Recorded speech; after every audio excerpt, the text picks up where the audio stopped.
Welcome back to Northern News Now Plus. I'm Hannah Morgan, and today I'm joined by Dr. Deborah Schlacks, Professor Emeritus of English at the University of Wisconsin-Superior, and she is going to tell me all about an event that UWS is hosting to celebrate the 100th anniversary of The Great Gatsby being published. So can you tell me a little bit about this event?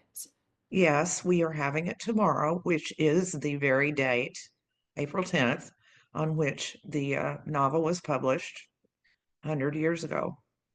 And it's going to be at 6 p.m. And Dr. Joel Cypress, who is professor of history at UW Superior, and I are going to present some thoughts about The Great Gatsby.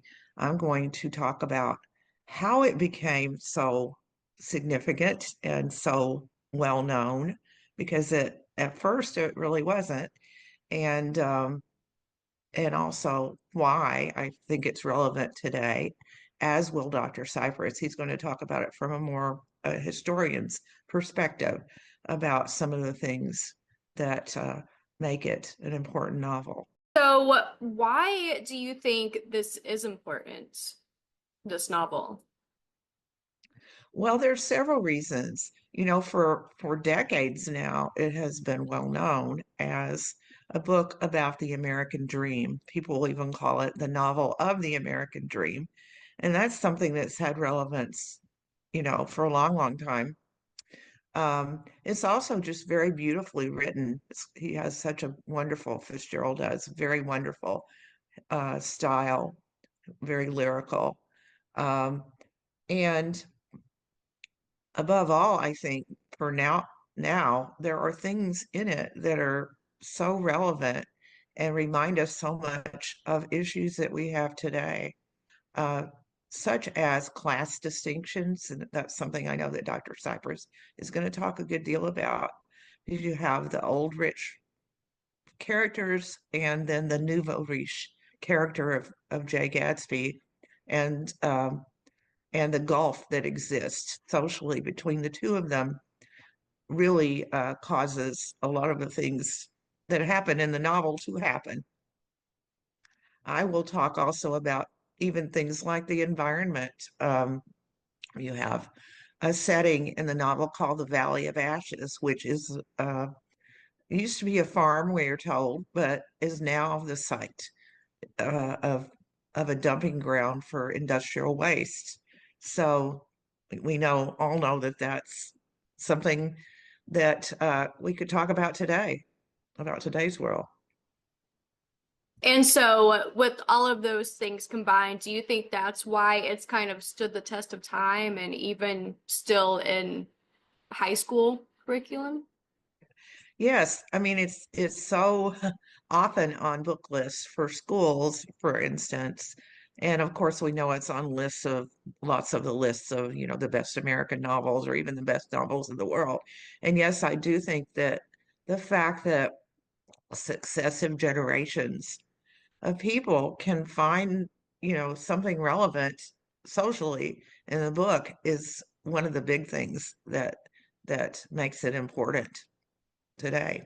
And what are you most excited for about this event? Well, just the very fact that we're pulling this off, um, that we get to take part in what is really a national phenomenon. There are such events going on all over the place, especially in Minnesota. There's particularly St. Paul, because that's where Fitzgerald is from. And I know there are a couple of events going on down there tomorrow. And they're just elsewhere. I know about different places that are having events tomorrow, or they had them already, or they'll have them later on. There is a F. Scott Fitzgerald Society that will be having a big conference. We have one every other year, but this time it's going to be a really special one because of the anniversary, and that will take place in the summer because that's the best time for us to all get together. And it will be in New York City, which of course it's a main setting of the novel. So that's sure to be very exciting.